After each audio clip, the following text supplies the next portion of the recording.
Hello again, and welcome to the next exciting installment of the Who Cares About Anime podcast. It's me, Jonny Lobo. Thanks for listening today, and I got a fantastic cast, as I always try to do, and I think we have so far, with me here today.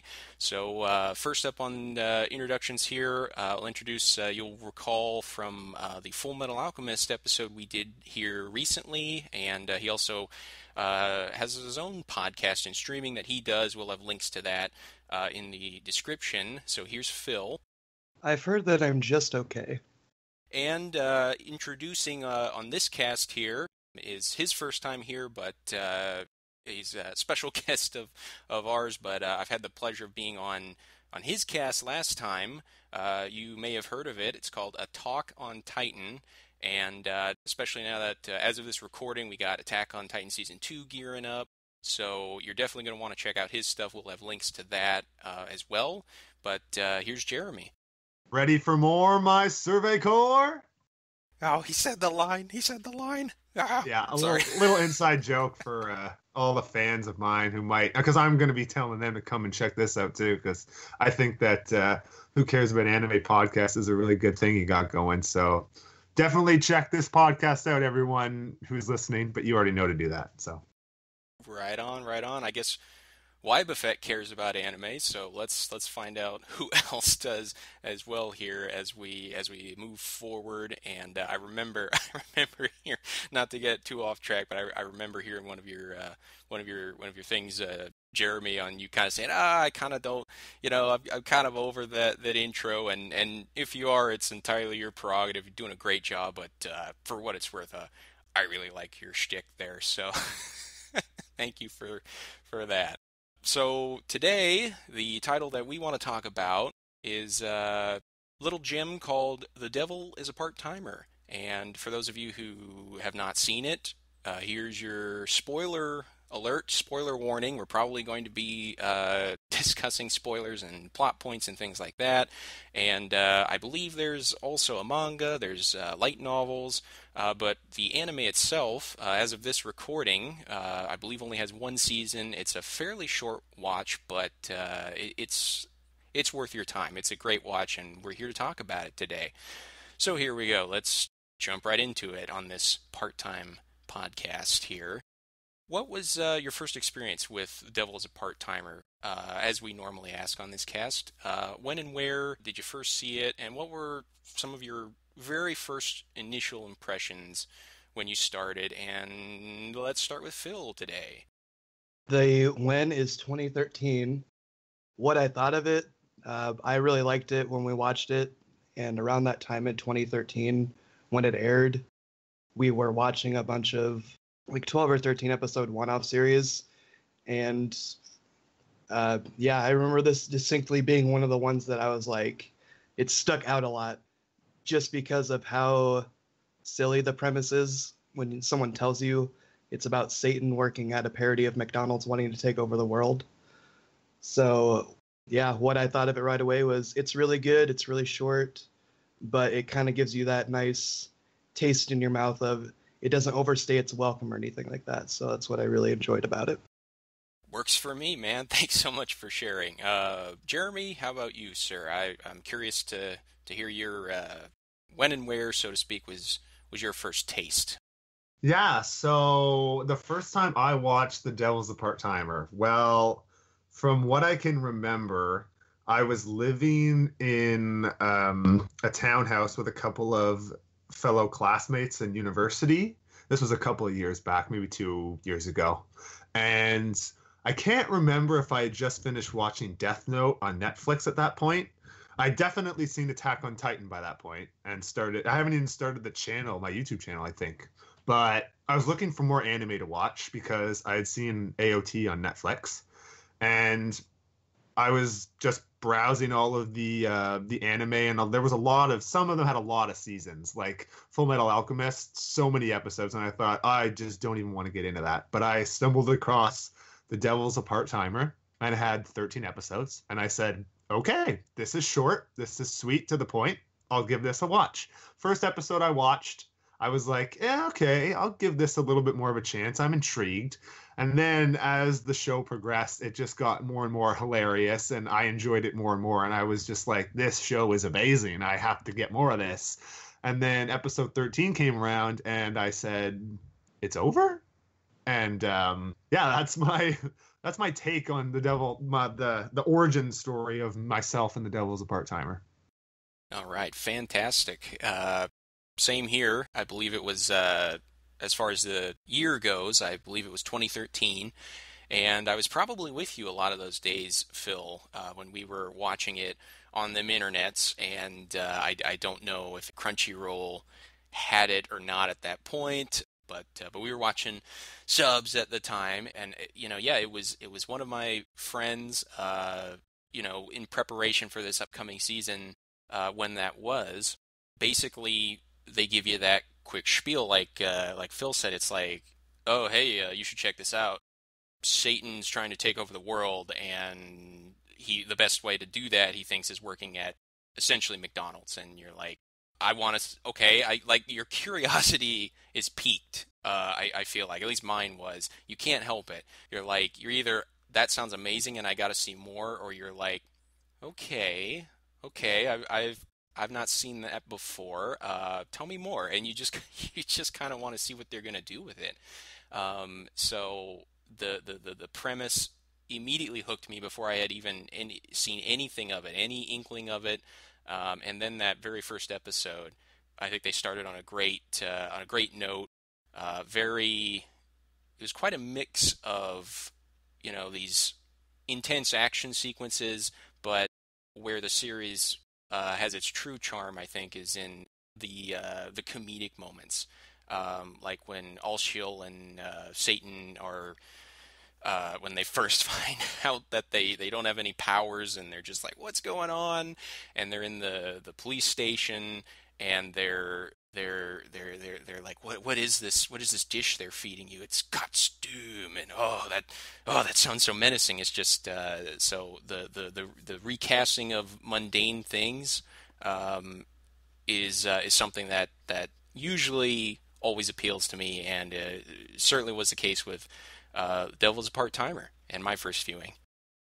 Well, let's just go ahead, and I'm curious to hear people's favorite and or optional, on the latter part, least favorite characters, and if there's any favorite and or least favorite sort of moments that you'd also like to throw in there, feel free to do that as well. So, what do you got, Phil? Obviously, Sadao, Satan. He's funny. I like him. I like, you had mentioned it in your answer to the last question, but at the beginning, when he is like the costume, like, that was funny how he was thinking it was so menacing.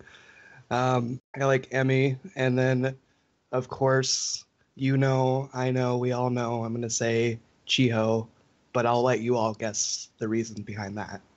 And as far as favorite moments, I mean, there was a lot. I do like how it's serious, and there's like serious music that plays, and then 2 seconds later it can just be ridiculous. Like, that always gets me every time. And then just the fact of how they make, like you had said in the previous question as well, John, they make everyday tasks seem like they're the most devastating thing in the world, and that they can't get it done, or that it's truly evil. But otherwise, I mean, I liked that comedic effect that they had to the show, and I liked the little arcs and developments that they had as well. I thought it was pretty well laid out and everything. All right. Jeremy, what about you, sir? Favorite and or least favorite characters and moments? Well, it's hard to pick out a favorite character for me specifically. I personally think that all the characters, some of them I like a little bit more than others, but I think they all have their own kind of personal charm that I can pick out and say, well, I like LCL because he does this, or I like Mao because he does that. So I guess if I had to pick a favorite character out of all of them, Lucifer would probably be my personal favorite, just because his whole kind of lazy attitude and tricking people. Oh, and I assume everyone's seen the show if they're watching this particular episode of the podcast, but I mean, you said that already in the spoilers, but when he's just tricking people into going and getting his PSP, for instance, and convincing them that it's this whole quest they need to go on just for his own selfish gains, I think that character really appeals to me the most. In terms of a favorite part in particular or a favorite moment, I'm with Phil on this in that I love the fact that the show can just be very, very serious and have this serious music and have this build up, and then 2 seconds later just cuts to silence and gives you the punchline of a joke. And just that back and forth roller coaster ride of serious to slapstick is hilarious. But a particular moment that kind of ties into that is when the gang meets Orba and Lucifer for the first time in the show. And Mao's just basically berating Orba, saying that he's like a B-movie villain. And I mean, these are two people who've got magic that can kill you at a moment's notice. And rightly so, Lucifer shoots LCL right like in the shoulder, through the shoulder. And rather than, start to bemoan and tell everyone, oh, I'm on death's door, he's telling Mao, if you're going to go and see a B movie, go and see it on the days that it's cheap. And he's just completely off topic of what's going on. And the fact that they can have slapstick and seriousness combined at the same time, that moment in particular is my favorite part. Oh man, thanks for sharing. I'm starting to remember a lot of these more vividly now as we discuss them. I'm definitely due for another viewing, I think. So favorite, I gotta go all chill. He has so many little moments like the ones you just mentioned, Jeremy, and he's I mean, let's just get this out of the way just in case somebody doesn't know out there. Okay, he is best girl in this series, all right? He just is. But his loyalty, his fanatical loyalty to Satan, my lord, please punish me, and there's just so many things about him that I found entertaining and just amusing, and in some strange, ineffable way, I guess relatable too, which sounds very odd, and even I'm not sure why. But a contender for me, I'm gonna say, speaking of being, oh man, relatable, um, is Emmy. Please. I had to throw that in for you, Phil. I was just like, we're doing this. The memes, but Emmy, when she had to work at a call center, oh my gosh, like that was, I think, right around the time I was also working at a call center, and oh man, I just every time that was something to look forward to watch, the next week's episode. And if I'd see Emmy at her job trying to juggle all this other stuff, I would just be like, I'm right there with you, girl. I know how you feel. Just hang in there. Oh man. And then I didn't hate any characters in this.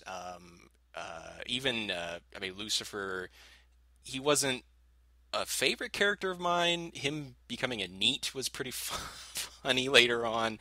Um, I guess I even had to look up her name. I couldn't remember, but I think it's Crestia, the girl who's always in the kimono. I don't know if she was a favorite of some, and that's fine. But I just like she just left no lasting impression on me whatsoever. Like I remembered nothing about her. So that's why I said I even had to look up her name before the cast here. So I didn't hate her, but yeah, it just wasn't, Now Chio, she had a lot of funny moments, and we all know there was some of those moments as well, some fan servicey stuff as well. But speaking of specific moment, actually speaking of Lucifer, and kind of a culmination in a way to me of like we've touched upon the seriousness of it, but also the humor, the way it could go back and forth between the two.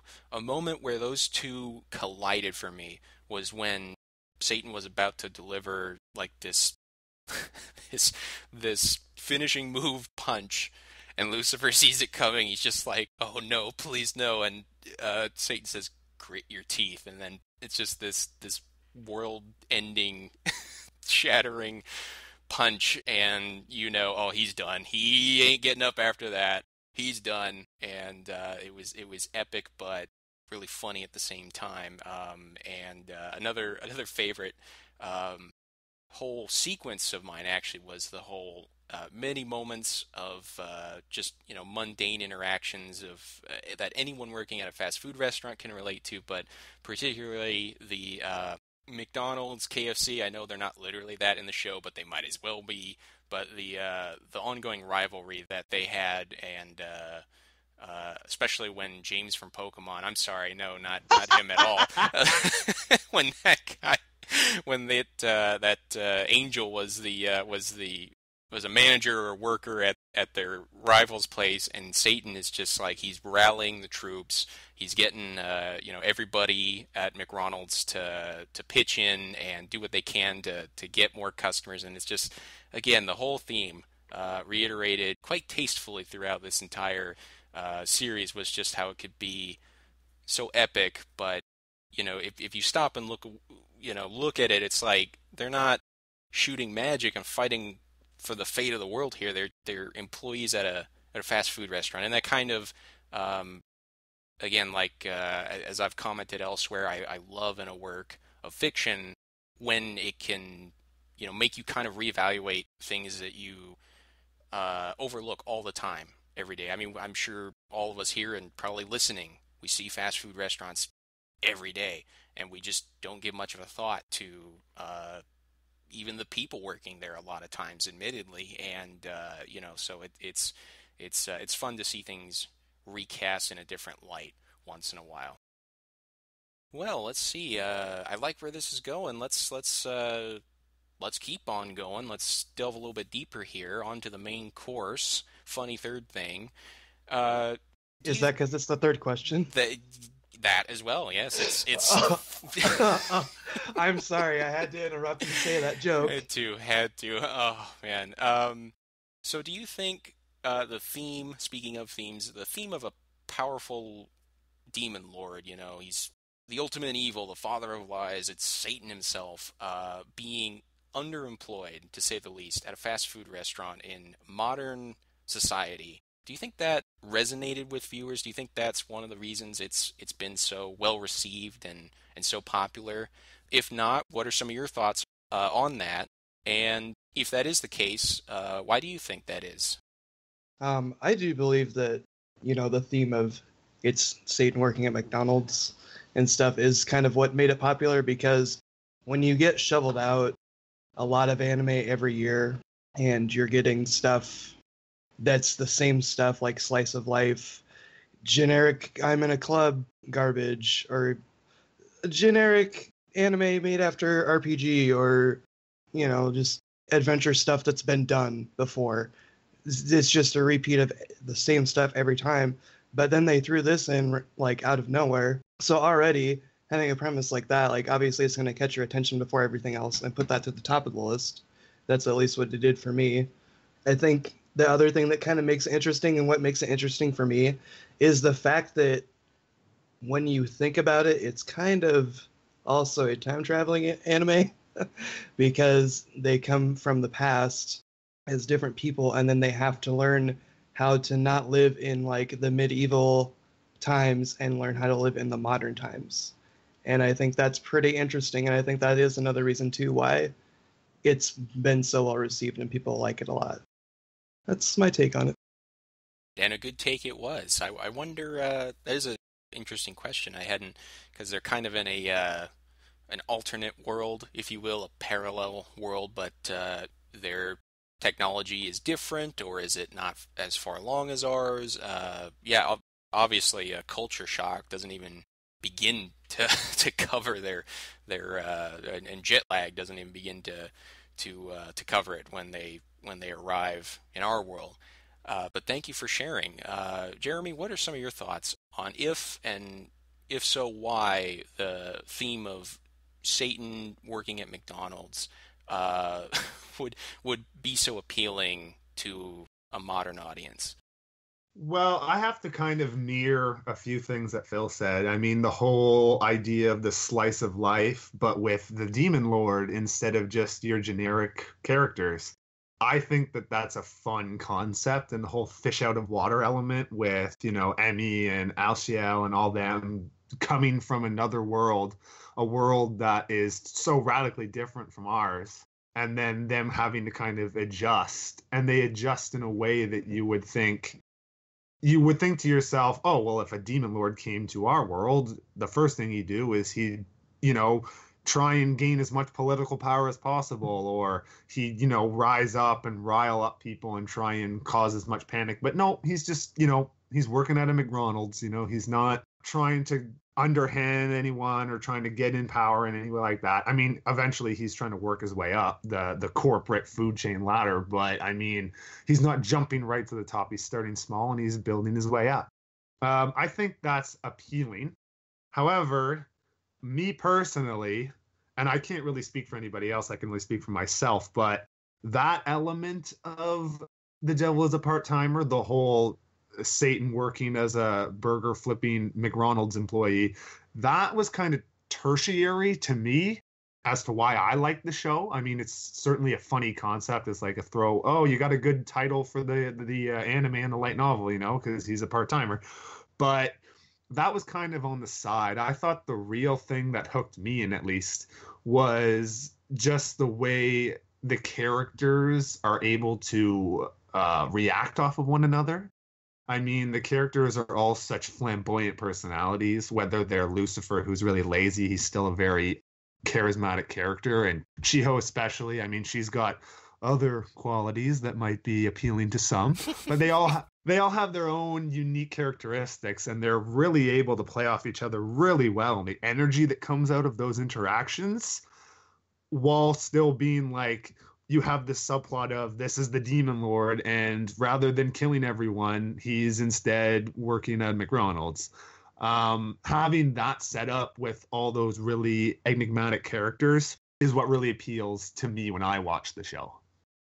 Right on, right on. Thank you both for sharing. I'm getting some three different takes here. We got Phil, you talk about more the premise and the concept, and I appreciate you just saying we can only speak for ourselves at the end of the day, and the fact that this great fresh premise was not even the main attraction in your case, because it does have more than that.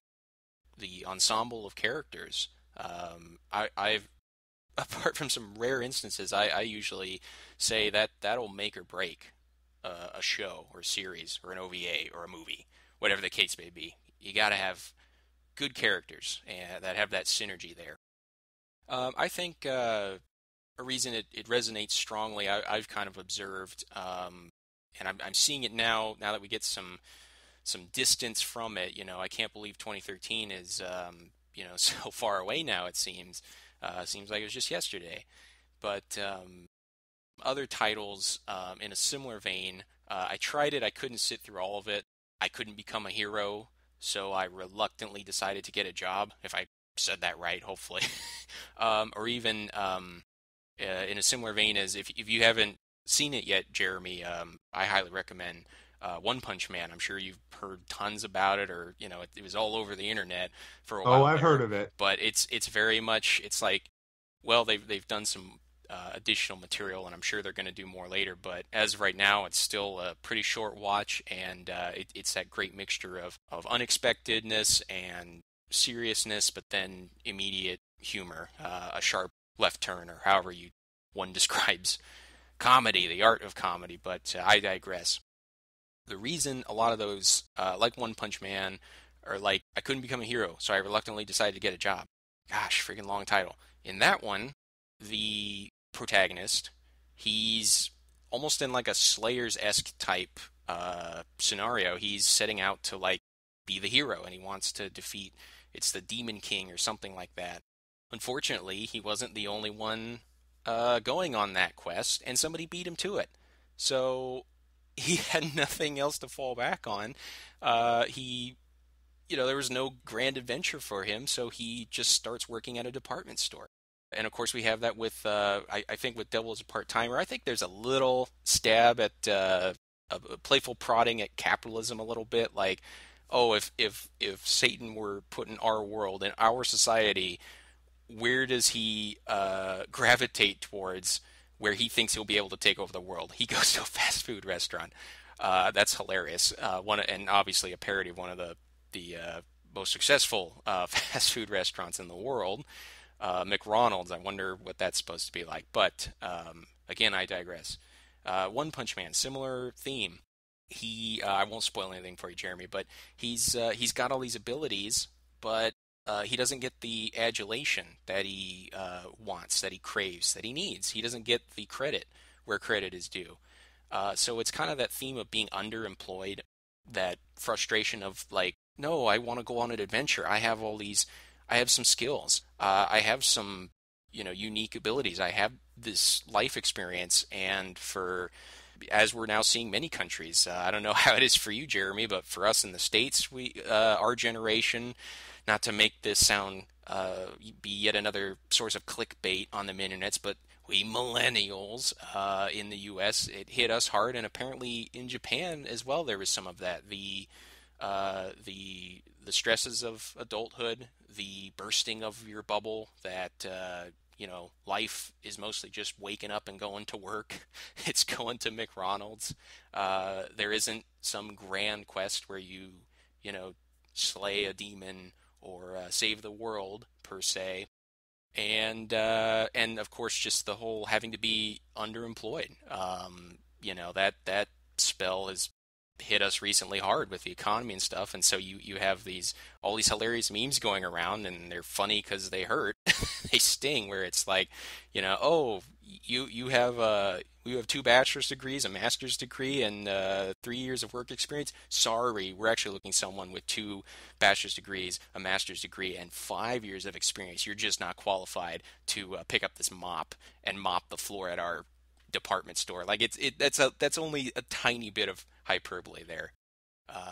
Yeah, so these experiences, and the experiences of struggling to pay the rent, of having a roommate in an already crowded apartment, that's real to us. That's so relatable, and so the whole, as kind of a metaphor for those of us who, whether it's degrees or work experience or skills, we have sometimes some of us, we feel a little bit like we are, I'm in this chat room or on this board or this forum, I'm the grand poobah, I'm the demon lord, and then you get dropped in the real world and people just think you're LARPing or something, wearing your cape. And so I can't think of a more apropos metaphor for our times of that feeling like you can do more, you deserve a little more, and but we're all going through, taking our lumps, as it were.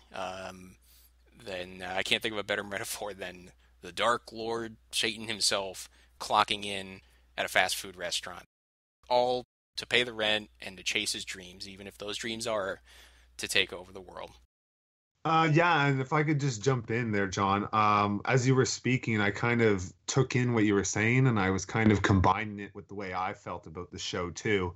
And what you're saying kind of really resonates, because usually when you watch an anime or when you watch any kind of media, whether it be a movie or a television show or whatever, you kind of want the plot, or you want the things that are happening to the characters to be larger than life, because I mean, as you said, you're living a boring life, you're going through the daily grind, so you want to watch superheroes or action, and you want to watch them do stuff that's impossible to do in real life, because it's escapism. It's a way to escape from the daily humdrum of life. Whereas in The Devil's a Part-Timer, instead of the setting being so fantastical and otherworldly, the setting's humdrum just like our lives, but the characters are the ones who are larger than life and fantastical. Whereas I'm not going to say that characters in other animes are, humdrum, but I would say if I had to compare some characters from other animes to The Devil's a Part-Timer, they do a way better job at being over exaggerated in Part-Timer than any of the animes I might have been able to have seen. So it's like kind of a switch. Rather than it being normal characters, hypercharged environment, it's normal environment, hypercharged characters. So I think that that combined with the sense of, oh, I can relate to this because I'm a McDonald's employee too. I think those combine together to make a show that really resonates with people. Oh man, thanks for throwing that in there because that's I think there's something to that. I've never looked at it that way before. It's kind of an inverse of the epics of old, the heroes that were larger than life, Heracles, Achilles, uh, you know, these and then they have something a tragic flaw or something that kind of makes them relatable. And here it's almost flipped around. It's almost a dichotomy where it's they're not on some grand adventure. So that's a nice theme of yeah, one, the characters again of any given work are so important. And that's kind of as I've found, to quote a popular song, I get by with a little help from my friends. That's kind of how you life, I think. It's individual for everyone. It's everyone's own prerogative on how they do it, but I think that's kind of the secret is you just, you have fun with your friends. You have those inside jokes of Kat's Doom. I remember we were literally doing that. I'm sure you do as well, Phil. We'd watch an episode, then we'd go out to a Japanese restaurant, and of course we would order pork cutlet or something and be like, "Oh, katsu doom," and that was just so much fun. Well, I think we've reached the end here, so to speak. So I always like to I try to leave some room for if Phil, if you had anything, or you, Jeremy, as well, if anybody just kind of general discussion, if there's any other kind of topic or just something else you might want to broach while we still have time here today. So, like I told you, John, when you asked me to do this, I wanted to watch it again since I hadn't watched it since I saw it in 2013. And so, thankfully, planets aligned. I have my Netflix set up, have it on my phone, and that's one of the ones you can download and watch without using your data or an internet connection. So the nice thing about my job is I can listen to music and stuff at work. So I just listened to the dub and kind of would glance at it every once in a while. And that was the only way I could really watch it with working so much, and also Persona 5. I didn't have time to really watch it. So I would wiggle it in at work and a little bit at home. But I guess, I don't know, the point I'm trying to make, like, I watched the original and I watched all of the dub, and it wasn't bad, but it's like, it's Funimation, so it's like, gotta have that Funimation payroll. And I really quickly switched it over when I was watching it at home on my TV from the dub to the sub just to see. And I instantly was like, oh God, that is better. So I don't know, like, it wasn't a bad dub, but the sub is, in my opinion, on this superior. Oh, So we're going there. We're going there. yeah, Oh. Subs I are went always there. superior. They are. I mean, there's dubs that I like, but it's like it wasn't bad. But then sometimes I didn't like a few of the voices, and I'm like, I'm just gonna turn it on, just to tease myself. I'm like, God, it's better. I'm just like, why would I ever do that to myself? But I don't know. Yeah, it's better.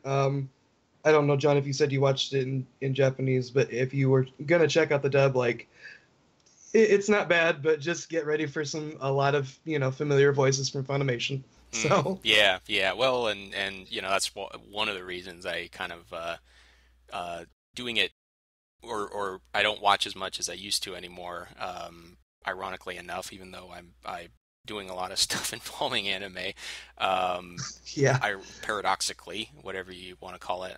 But yeah. So fortunately, I find if you do it less often, it helps alleviate that. But yeah, that's I can't recall exactly who was the cast. I remember thinking Allshiel. I was pretty happy with the dub cast there. I don't remember who it was, but I tell you another thing to potentially stir things up, I guess, is the character of Satan. It's a great character. We saw a lot of development. He kind of ended up being like, oh, he's not such a bad guy after all. And I was kind of like, I've seen a lot of things that that do that.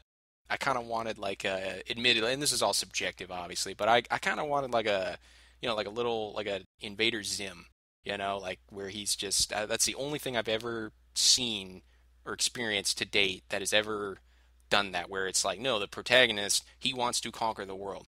He hates people, and that never changes. It's never like, oh gee, maybe, not like that Grinch moment where it's like his heart grew 3 sizes big. Like, no, I want the devil to be the devil. I want him to be the Dark Lord trying to take over the world. So hopefully, I like I said, I've not continued with like the manga or any other format, so I don't know if he, hopefully he, I hope he never abandons his ambitions to take over the world. I'll say that, but I was wondering how you guys kind of maybe felt about that character development of him kind of softening up a little bit.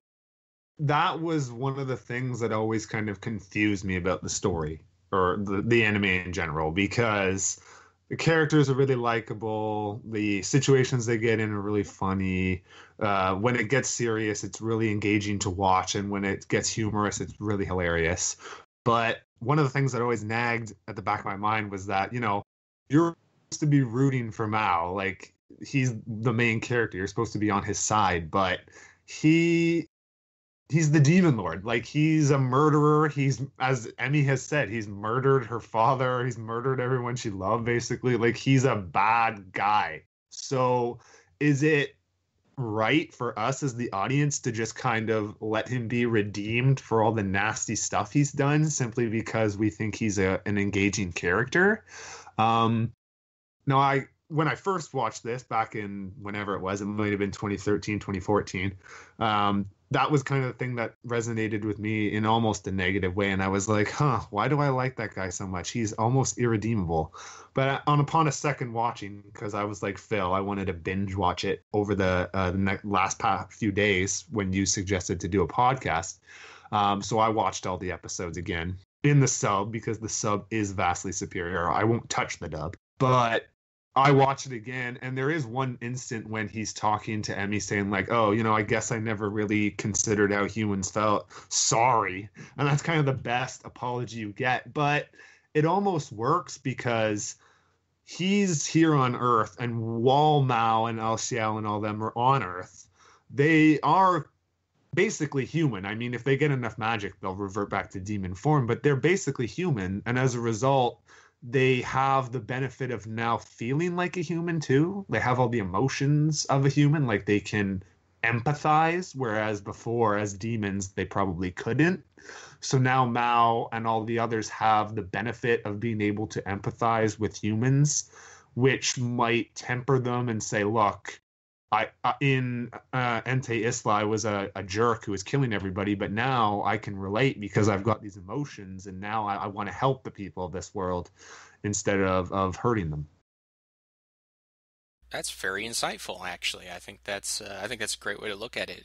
Because yeah, like you said, now they would not or could not sympathize, with others before, but when you're literally kind of put in somebody's shoes, like, that's where empathy kicks in, and you really walk the proverbial mile in somebody else's shoes, so to speak. Yeah, that's Phil. How did you feel about all that?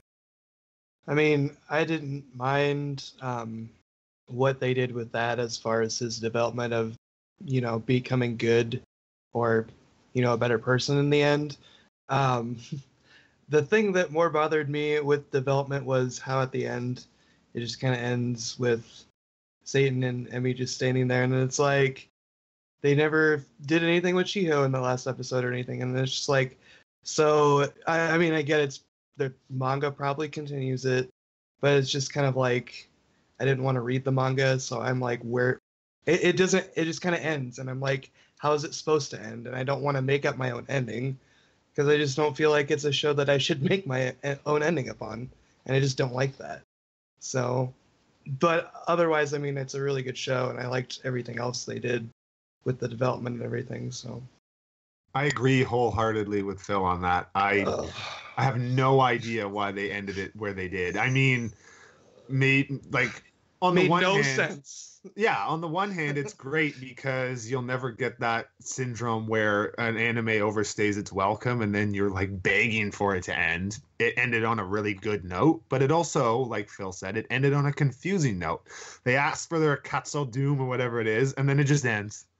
And then it's got that after credit scene with Emmy and Mao, but then after that, if you're not a manga reader, it just ends. You have no way of knowing, and it is a bit frustrating, especially since you I always get emotional after I watch an anime because I've been with these characters, I've been with their plight, and it's sad to see them go. But here it's doubly so because I'm sad to see them go, but I'm also frustrated that I can't figure out how their story is supposed to end. What happens with Chiho? What happens between Emmy and Mao? Like, is Erika and LCL ever going to get together? I don't know. These are things I need to know, and I can't know them because the anime finished. Thank you. Someone else brought up Rika and her kind of with LCL. I was kind of shipping that. I was kind of, yeah, come on, there you go.